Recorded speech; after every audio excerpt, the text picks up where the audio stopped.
support. The community needs our compassion and our support as the process of this horrific event unfolds.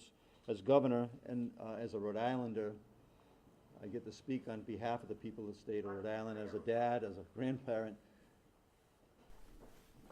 it hits home to us, all of us, me included. While a suspect has been detained, our work as a state is not over. As governor, I'm committing to the city and to Brown and the broader community that has been impacted by this to make sure everyone who needs assistance, mental health assistance, can access them. Last night we activated the state's trauma response team to help coordinate mental health resources with all partners. And to everyone in the nation, because this is a national event. I've had calls, like I said, personal calls with Hawaii, a dad that has a freshman at Brown University. To everybody out there in the country, please send your prayers here to Rhode Island. And to all Rhode Islanders, let's do what we do best. Let's stand by and support our neighbors when they most need it. And we stand ready to do exactly that. Thank you, Governor. I'd like to invite Senator Jack Reed to say a few words on behalf of the congressional delegation. On behalf of Senator Whitehouse, Congressman Magaziner, Congressman Amo, I first want to express our profound condolences to those families who've lost a loved one and to those families who are struggling with a seriously injured child. We offer not only our sympathies but our prayers for a speedy recovery. I must commend the leadership. Mayor Smiley has done a superb job. The governor has done a superb job.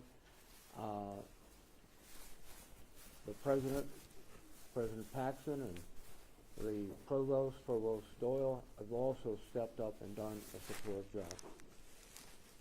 We are also, I think, particularly indebted to the police officers and the firefighters from Providence, the Brown University Police Department, many departments, both police and fire, from across the state of Rhode Island, our state police, and a special word of praise and thanks to our federal law enforcement officers, the FBI, the ATF.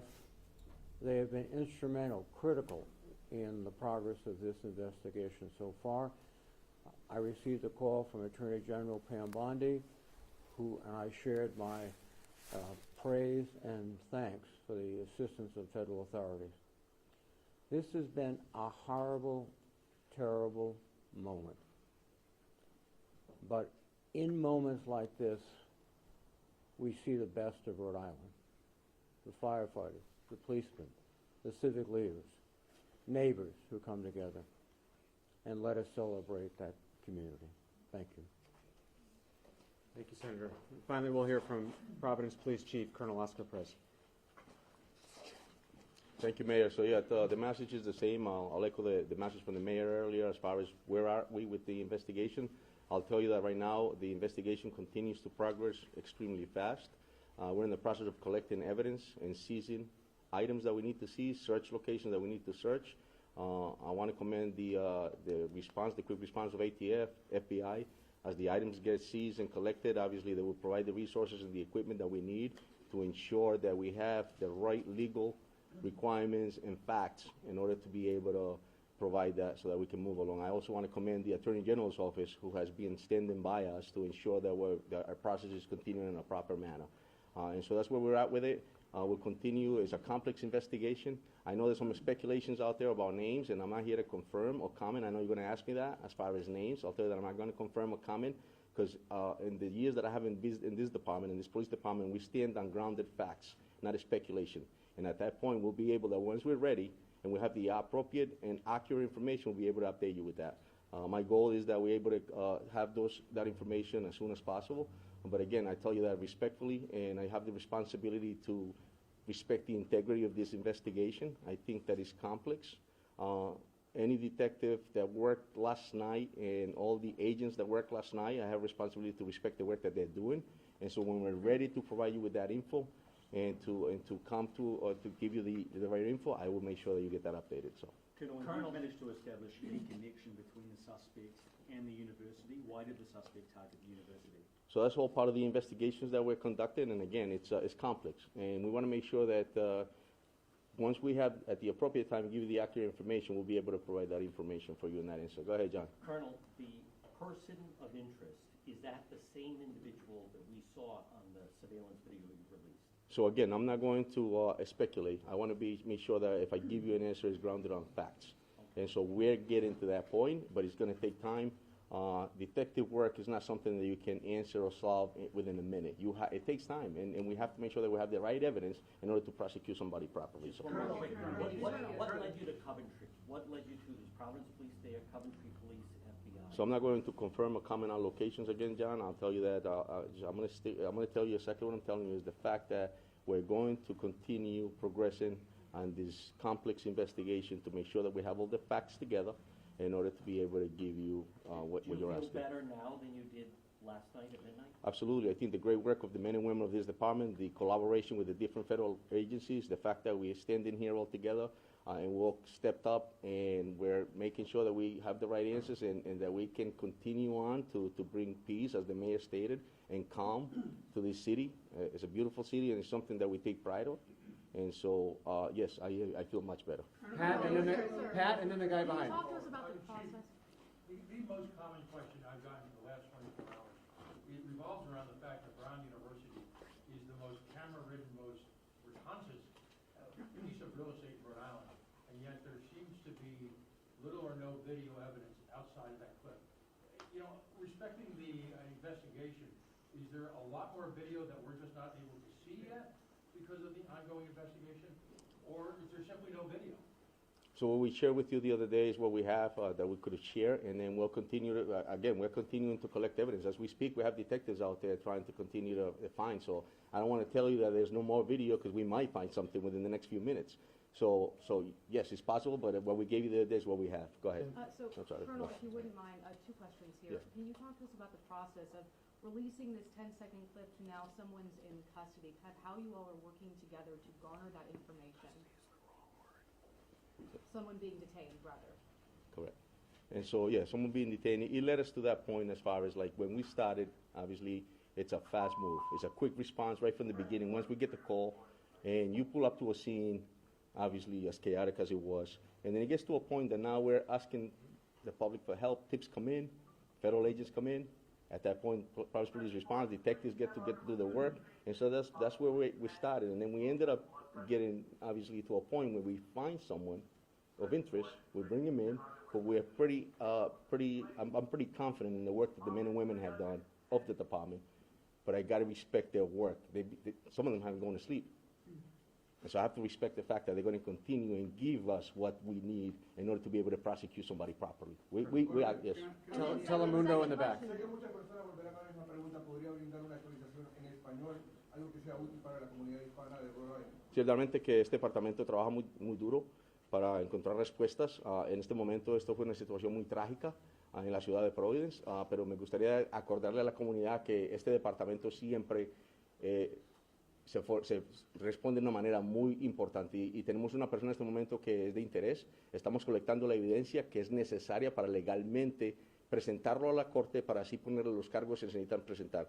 En este momento tenemos unas ayudas y recursos de las agencias federales, también como del fiscal del estado y también de otras personas, pero yo quiero respetar el trabajo de mis detectives y tener lo que necesitamos para poder presentar a alguien en la corte positivamente. Y el llamado al público para colaborar en la investigación, ¿cuál es? Sí, muchísimas gracias al público. De pronto, si tienen alguna evidencia en este momento, o pasaron por ahí y tienen algo que es importante para la policía, tenemos diferentes tip lines y también tenemos la oportunidad de que entren a la policía, nos llaman y si necesitan que un policía vaya a la casa de ellos para recoger esa evidencia, lo haremos. Colonel, can you confirm whether the person of interest is from Rhode Island, and have you found the weapon that was used? Again, I'm not going to confirm a comment because I think I have a responsibility to respect the integrity of this investigation. It's a process and it's complex, and I don't want to be the one to stain that process. At this point, no, correct. And so that's the other thing. I'm not going to speculate on something without grounded facts. If we're going to charge someone, then we're going to charge somebody, and I'm going to come here and tell you, you'll be the first ones to know. How about the weapon? Have you found the weapon? Again, we're in the process of collecting evidence. We're in the process of typing search warrants as needed, and we're in the process of doing what we need to do in order to be able to get those items. Right here. We heard of some people who work in the building who say they had some safety concerns, specifically with the lack of cameras in this building where the shooting took place. Do you know if there were cameras in the building? What was the security like in that building? Again, I'm not going to comment as far as what was at this facility or what you're being told by or what information you're getting from somebody, but I can comment on the fact that we are working with what we have, and obviously we have somebody that's at the police station, a person of interest, and we're going to continue to build that case in order to be able to charge that person. Are they a person of interest? The director is saying that they found this person of interest in a Coventry hotel because of a tip from the Providence police. Can you confirm that? The FBI director is saying that. Because of a tip of the Providence police. Again, I'm not going to. The FBI director is saying that they found the person of interest in a Coventry hotel because of a tip from the Providence. So me personally, I'm not going to comment on what was told by another agency. What I'm telling you is the fact that we're going to continue this investigation. We're going to respect the integrity of it, and we're going to work closely with the Attorney General's office in order to be able to prosecute this person in the proper manner. Colonel, what do you say to parents around the country and around the world? There are many international students at Brown who are sitting here today wondering how a gunman was able to get so close to students. Did they have a swipe card? Were they let in somehow? What do you tell parents? I tell the parents that this is a great city. Brown has been an icon in the city. I think that this is an unfortunate incident, but I'll tell you that, tell the parents that if the kids are going to come to the city, to be sure that we're going to do what we need to make sure that they're safe. And if horrific incidents like this happen, we're going to do what we need to do to make sure that we hold those people accountable. What about the victims? Can you give us any information about, the two people who died, if they were students, or if we're going to get their names at all? As far as we understand, due to some travel, not all of the victims' families have been notified. And so I hope everyone can respect the fact that we cannot share victim information if we have not yet first notified the families. It is around the holidays, and there are some people in transit, and so we need to allow for contact to be made before additional information is shared. I'm sorry that we're not able to share more. And I will just say, I know, and I said this at the outset, I know it is frustrating that we cannot share additional information on the investigation to date. However, as has been said now for almost 24 hours, bringing the individual responsible for this horrific act in our city to justice remains our top priority, along with the healing of their survivors. Bringing that person to justice means having a thorough, complete, and tight investigation, which then can be prosecuted successfully. That's how we bring justice to the individuals involved here. And so while it may be frustrating for certain members of our community to feel like we're not being fully forthcoming with some of the details, the reason that we are not sharing details that are unconfirmed is that it could compromise our prosecution. And hopefully everyone can appreciate that the top priority is in fact bringing a semblance of justice and closure. And the way in which we do that is with the strongest case possible that we can present, that the Attorney General will prosecute. And so we will not share any details that we feel could compromise that future prosecution for the sake of justice for the families. Mayor Smiley, sir, we've spoken to students who have been the victims of shootings in high school, and now they're attending Brown, describing this as a uniquely American experience to go to not one but two school shootings, what do you feel needs to be done to keep this from happening, to stop that cycle of violence? And President Paxton, if you want to weigh in as well, ma'am. Yeah, there's going to be many days, months, or I'm not sure how long, of both healing, but of also moments to advocate for what might need to change. Speaking for myself, at least, that's not today. We still have an active investigation underway. We still have students in the hospital. I won't be shy about sharing what I think needs to be done to make my community safer, but I'm not doing that today. What I will say is when I was at the hospital today, one of the students that showed tremendous courage literally said to me, you know, that active shooter drill they made me do in high school actually helped me in the moment. Which at the same time provided me hope and was so sad. We shouldn't have to do active shooter drills, but it helped. And the reason it helped and the reason we do these drills is because it's so damn frequent. And so there'll be plenty of time, at least from my office, and I don't speak for any of the other public officials here, they're welcome to share if they so choose. There'll be plenty of time to talk about what advocacy and policy changes should be made, but we're still very, very much hard at work at the task at hand, and that is to be able to bring charges forward on the person responsible. Sir? And then can you just go through the nature of the conditions again? I know you did that this morning, but is everybody out of the woods? The conditions have not changed as far as I understand. And so, as was said earlier this morning, one individual has been discharged.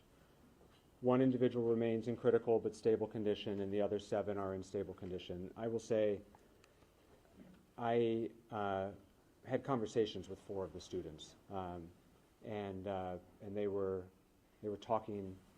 They were talking to their healthcare providers. And so if there are status changes, we'll be sure to share them. Mayor, I have a question for you. People are asking, are you expecting to do continuous status updates throughout the day, such as this, or can they expect at a future press conference that there'll be additional information? What is your plan for keeping the public informed throughout this afternoon? Yeah, thank you. Our expectation is that this is likely our last press conference here at the Brook Street Fire Station. We set up here last night because we're on the edge of campus. There was a lot of work happening all around us. They're still processing evidence on campus, but that crime scene is wrapping up. Most of the streets, other than immediately outside of the building, have been reopened. And so we do expect to provide future updates. We will likely provide those at the Providence Public Safety Complex, and we will provide them as there are meaningful updates to share. I know that it can be frustrating for some when the update is that there's no update. But in the absence of progress, and what's important is that the investigation take the time that it needs to be right. And so when we have no update to share, we will say there's no update to share. And when we have news to share, we will share that news. But our expectation is that this is our last press conference here at the Brook Street Fire Station as we're entering sort of a new chapter as the immediate crime scene winds down and we move on to what we hope will be a prosecution and to try to help our community heal. And we talk more about things like community resources, which we've announced today. You mentioned family services. There's a crisis support line that you might be able to... Thank you, Governor. Yes, for Rhode Islanders, Family Service of Rhode Island also has a crisis support line. The phone number is 401-854-6678. That's 854-6678, and the folks at Family Service of Rhode Island are extraordinary professionals who unfortunately have a lot of experience in this area and are a resource available to us. And I know Margaret Holland McDuff from Family Services is here, and we're grateful for her help along the way. Colonel, one more question, Colonel. Do you need anything from the public? In other words, is there still possibly someone out there that may have information that you need? Or, I mean, the students are now being allowed to leave the campus. Does that mean that there's no potential witness here? Where does it stand that the public could help? Thank you, John. I think that, the call out to the public is to, evidence that they think might be worth it for us to look at, anything that they suspect would be important for the police department to look at. So we're definitely welcome that. And so the message is please reach out. I think that that's one of the strongest things the Providence Police Department has is the partnership that we have with our different community members, as well as different colleges throughout the city. And so if they think that there's something that's important to us, please send it our way, because we'll definitely use it. It might be something that's important that you may think is not, but for us it is. So. Colonel, can we Sure, go describe ahead. him as a man in his 30s still? Can we still describe him as a man in his 30s, person of interest, a man in his So 30s? the person detained is actually a person in his 20s. Can you clarify, is this officially a suspect? Is this someone in custody? What should we call this person? Have they been arrested? You should call this person that we detain someone of interest at this point. Detain someone What's of the interest? difference, from what I understand, Brown has sirens on their campus, emergency sirens to alert people in cases like this. Did those sirens go off, and if not, why? So yesterday, when I don't think they went off, and I believe the fact is it was fast. We had a quick response here to the police department, but there was a message. I'm not sure if that call went out. So. Chief, I don't know if you can hear me.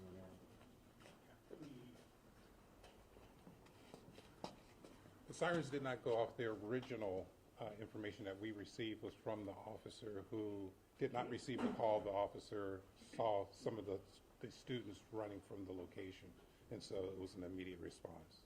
Can you Colonel- talk about Colonel, one more alerting question. the great- Hold on, John.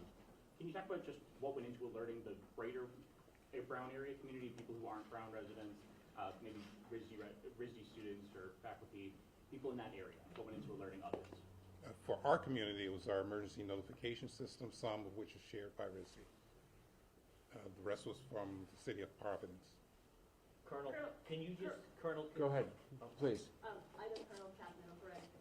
Can you tell us, does the person of interest have any connection to the Brown University community? And there was some report that he went into that building and yelled in the classroom. Do you have any more information about that? So again, it's all details that are important. It's all part of the complex investigation that I spoke about earlier. I'm not ready to confirm or comment on any of that. Again, I got to respect the process. And so at this point, we're just going to continue like the mayor stated. It's complex, but we want to make sure that we have a successful prosecution. And that's more important to me than right now to give you something that just, it could, it's not appropriate. Colonel, have you started a process of search warrants, any sort of legal process to sort of figure out any motive? Yeah, so at this point, we're coordinating with the Attorney General's office. We're working very closely with them. We're collecting evidence. We're in the process also of interviewing individuals. And so that's where we're at now. That's Is it something. a state prosecution as opposed to a federal? That's correct, sir, yes. Colonel, the incident happened yesterday around 4 o'clock. Can you just touch on, it sounds like within 12 hours, you had a person of interest. Could you just talk about Correct. that? It's That's just a short window. It's hard work. It's just it's like it's all hands on deck. An incident of this nature, I think, takes a lot of resources. I think the fact that we work closely with our federal partners and different municipalities, the men and women of the Providence Police Department, the detectives, outstanding work, and I think that's why we have been able to move forward as we have in progress in such a fast manner in order to have somebody detained at this point. So, Colonel President, on what basis are you detaining this man, and how long do you have to further the investigation until you either have to charge him or release him? again, situation like this, we have basis enough to bring somebody in based on a lot of different facts. And so those facts are the ones that are allowing us to have that person detained at this point, which I cannot comment as far as what those facts are yet. We have a question for President Paxton now. How long do you have to charge him before you have to release him? Again, it's moving pretty fast, and we will have an answer as fast as we can. So. President Paxton, if you can, we know that these students were studying for their finals in the midst of their schoolwork here, and now students have been told classes are canceled, finals are canceled. Can you talk about kind of the complete shift that this community is in right now, going from studying to now almost a ghost town as people are being reunited with their families? Yeah. So thanks for the question. It is a big shift and not the way we hope to end this semester, obviously. I was in what we call the Ratty, or main dining hall today. There were a lot of students gathered there. They are amazing, and they're supporting each other. They're good. Talking about the emotions you're feeling right now, because you care for the students. Yeah, I do. And, right now I think, as the mayor was saying, the students in the hospital, I talked to all but one of them, the students on campus. There's just a lot of gratitude right now, and they're remarkable. All right, that's it for now. We will keep you posted on future updates. Again, our expectation is that this is the last update here at the Brook Street Fire Station. If you are not yet on Josh's press list, Josh, raise your hand. He's there. That's how you will be apprised of future updates, and our expectation is that we'll be at the Providence Public Safety Complex for future updates. Thank you very much.